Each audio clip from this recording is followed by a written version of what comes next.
इतिहास से, संविधान को लेकर, लोकतंत्र को लेकर।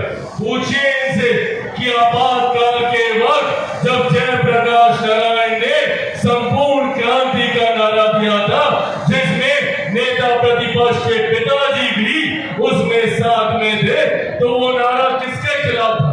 जयप्रकाश जी का वो संपूर्ण क्रांति का नारा इस कांग्रेस की सत्ता को, सरकार को उखाड़ फेंकने के खिलाफ था।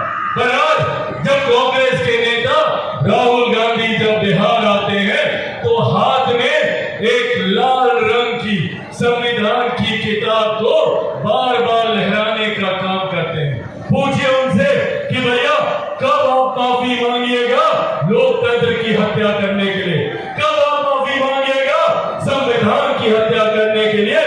राहुल गांधी जी को यह जवाब देना होगा। समय समय पर जिन नेताओं से जो भूल हुई, उन्होंने अपनी भूल के लिए माफी मांगने का काम किया। पर आपातकाल के दौरान किस तरीके से नेताओं से लेकर आम जनता तक को प्रताड़ित करने का काम किया, इसके लिए कांग्रेस और कांग्रेस के नेता कब माफी मांगेंगे, ये जवाब आज राहुल गांधी जी को देने की जरूरत है, जब वो हाथ में संविधान की किताब लहराने का काम करते हैं। उसी संविधान को पूरी तरीके से बदलने का काम आपातकाल के दौरान किया गया।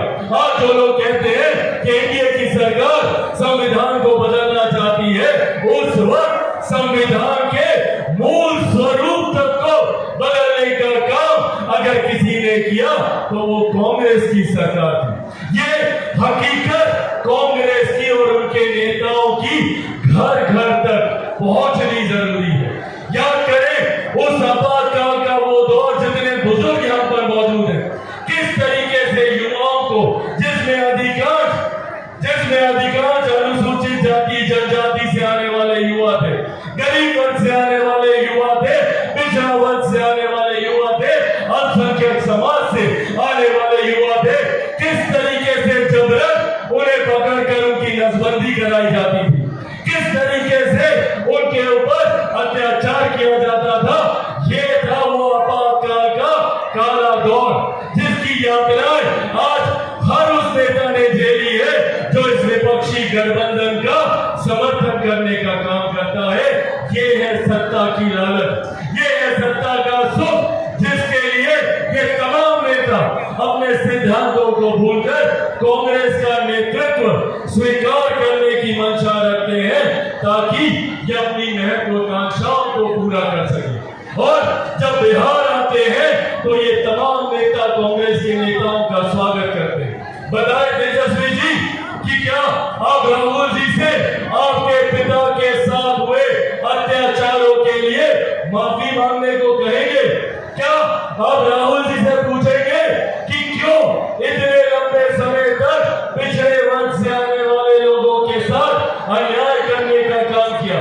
मंडल कमीशन की रिपोर्ट 10 साल तक इंदिरा जी के पास और उसके बाद राजीव गांधी जी के पास ठंडे बस्ते में पड़ी रही। 79 में मंडल कमीशन की रिपोर्ट आई थी, पर मंडल कमीशन की उस रिपोर्ट को लागू करने का काम किया गया तो वो वीपी सिंह जी की सरकार में था, जिसमें भाजपा समर्थन कर रही थी। और मेरे नेता, मेरे पिता आदरणीय रामविलास पासवान जी उस सरकार में श्रम एवं कल्याण मंत्री होने की हैसियत से उन्होंने इस मंडल कमीशन की रिपोर्ट को लागू करने का काम किया।